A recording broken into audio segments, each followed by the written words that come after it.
శ్రీగురుభ్యో నమ. హరి ఓం. ఓం ఐం హ్రీం శ్రీం శ్రీమాత్రే నమ. అమ్మవారి యొక్క విశేషమైనటువంటి దసరా నవరాత్రులలో అష్టమి అనేటువంటి తిథి చాలా శక్తివంతమైనది, పరమ పవిత్రమైనది అని మనకు చెప్తారు. దానికి ఏమిటి, దాని సూచన ఏంటి, దాని సంకేతం ఏంటి, ఎలా తీసుకోవాలి, అన్ని తిథులు ఒకటే కదా అని అంటే కాదు. అష్టమి తిథికి ఒక ప్రత్యేకత ఉంది.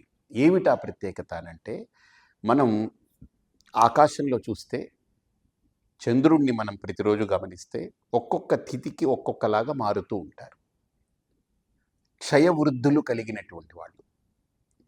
అందుకనే అమ్మవారిని చంద్రుడు ఆశ్రయిస్తే ఏ రకంగా క్షయవృద్ధులు లేకుండా అనుగ్రహింపబడతాడో అలాగనే అమ్మవారిని ఆశ్రయించిన వాళ్ళకి క్షయవృద్ధి వినిర్ముక్త క్షేత్రపాల సమర్చిత అని అమ్మవారిని ఒక నామంతో ఆరాధిస్తాం. క్షయవృద్ధులు మనకు కలుగుతూ ఉన్నటువంటిది చంద్రుడికి మనం దర్శించవచ్చు. ఒక్కొక్క తిథికి ఒక్కొక్కలాగా ఉంటాడు. అమావాస్య వస్తే అసలు కనపడడు, పౌర్ణమి అయితే నిండుగా ఫుల్గా కనపడతాడు. పౌర్ణమి అయిన తర్వాత పాడ్యమి, విదియ, తదియ, చవితి వచ్చేటప్పటికి కొద్ది కొద్దిగా తగ్గుతూ ఉంటాడు. అమావాస్య అయిపోయిన తర్వాత పాడ్యమి, విదియ, తదియ, చవితి అవి చూస్తే పెరుగుతూ పోతుంటాడు. అంటే అమావాస్య తరువాత వచ్చేటువంటి శుక్లపక్షంలో పెరుగుదల ఉంటుంది, పౌర్ణమి తర్వాత వచ్చే కృష్ణపక్షంలో క్షయం ఉంటూ ఉంటుంది, అంటే తరుగుదల ఉంటుంది.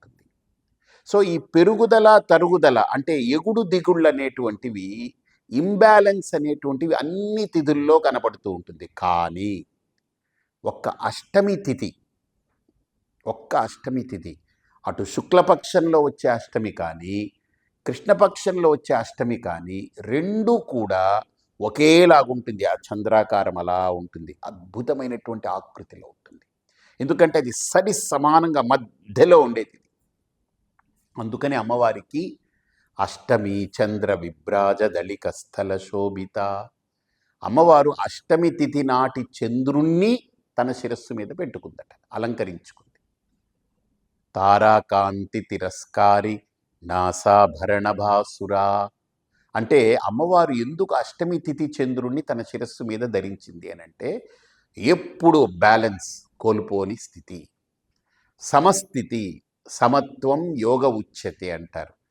ఎందుకు అని అంటే అష్టమి తిథి నాడు చేసే సాధన వల్ల ఒక మనిషి ఆ మెచ్యూరిటీ, పరిపక్వత, పరిణితి పెరుగుతుంది. అంతేకాదు లోపల కష్టాలు ఎదురైనా సుఖాలు ఎదురైనా కష్టాలకి కుంగిపోకుండా, సుఖాలకి పొంగిపోకుండా, కింద పడిపోకుండా, నలిగిపోకుండా, ఇబ్బందులు పాలు కాకుండా తన్ను తాను అలా నిలబెట్టుకోగలిగేటువంటి ఆ సమత్వ స్థితిని అష్టమి అనేటువంటి తిథి సూచిస్తుంది. అందుకని అష్టమి నాడు సాధన, అష్టమి తిథి సాధన అనేది చాలా గొప్ప సాధనగా మన పెద్దలు చెప్పారు. ఆ అష్టమి తిథి నాడు మనము శ్రీపీఠంలో చాలా అద్భుతమైనటువంటి కార్యక్రమాన్ని భూమి మీద ఒక అద్భుత ఘట్టమే చెప్పుకోవచ్చు. ఈ భూమి మీద ఏమిటనంటే ఆ రోజు విశేష సంఖ్యలో మహిళలందరూ పాల్గొంటారు. విశేష సంఖ్యలో మహిళలు పాల్గొనడంతో పాటు దీక్షావస్త్ర ధారణ చేసి 10 రోజులు వచ్చేవారితో కంటే ఇంకా 3 రెట్లు 4 రెట్లు వస్తారంటే వేరే వేరే ఊర్ల నుంచి కూడా కనీసం 10 రోజులు రాలేకపోయినా ఒక్కరోజు మస్ట్గా వెళ్ళాలి, ఆ రోజు ఏకాదశి నాడు వెళ్ళాలనేటువంటి ఒక సంకల్పంతో కొన్ని తిథుల్లో ప్రత్యేకంగా ఏర్పాట్లు చేసుకుని వాళ్ళు వ్యయప్రయాసలు కోర్చి ఇక్కడికి వస్తారు. సుమారు కొన్ని వేల మంది ఊహకు అందనటువంటిది, ఇసుక వేస్తే రాలనటువంటి స్థితిలో వస్తారు. కానీ అంతమంది కూడా ప్రశాంతంగా వస్తారు, కూర్చుంటారు, కుంకుమార్చన చేసుకుంటారు, అష్టమి తిథి సాధన చేసి ప్రసాదం తీసుకుని వెళ్ళిపోతారు.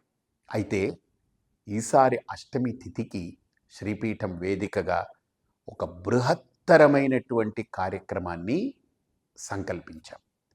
అది ఏంటనంటే, ఎక్కడో బ్రాహ్మణులు, పండితులు, తర్వాత ఉపాసకులు కూర్చుని చేసే పూజలు, అర్చనలు, హోమాలు ఒక ఎత్తైతే, ఈ అష్టమి తిథి నాడు ఈ కుంకుమార్చనలో పాల్గొనేటువంటి వాళ్ళు 10 రోజులు పాల్గొని చేసేటువంటి భక్తులు కాకుండా, కనీసం అష్టమి తిథి నాడైనా ప్రత్యేకంగా పాల్గొనాలనుకునేటువంటి వాళ్ళందరికీ కూడా శ్రీపీఠం వేదికగా ఒక 2 అద్భుతమైనటువంటి కార్యక్రమాల్ని రూపొందించాం. మహత్తరమైన కార్యక్రమాలది, దివ్యమైన కార్యక్రమాలు. అది ఒక పెద్ద ప్రణాళిక. చాలా వ్యయ ప్రయాసలు కోర్చి ఆ కార్యక్రమాన్ని రూపొందించాం. అమ్మవారి యొక్క దివ్య అనుగ్రహం, అమ్మ సంకల్పం అది అయిపోతుంది ఏమి ఇబ్బంది లేకుండా.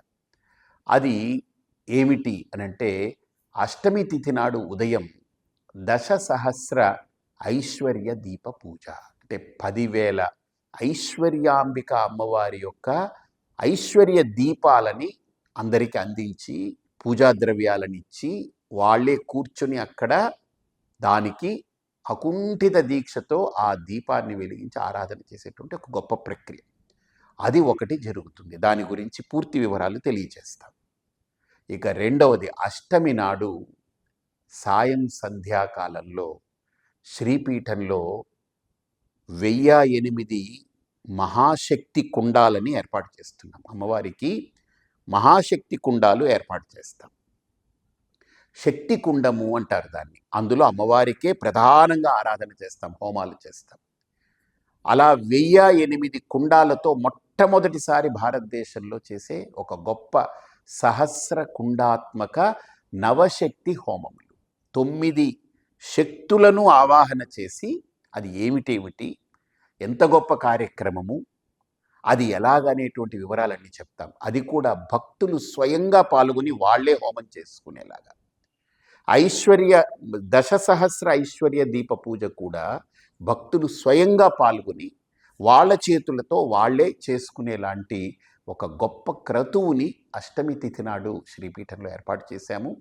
అందరూ ఆ అష్టమి తిథి నాడు విశేషంగా అందరూ పాల్గొని ఈ కార్యక్రమంలో భాగస్వాములై ఆచరించి తరించగలరని ఆహ్వానిస్తున్నాం. స్వస్తి.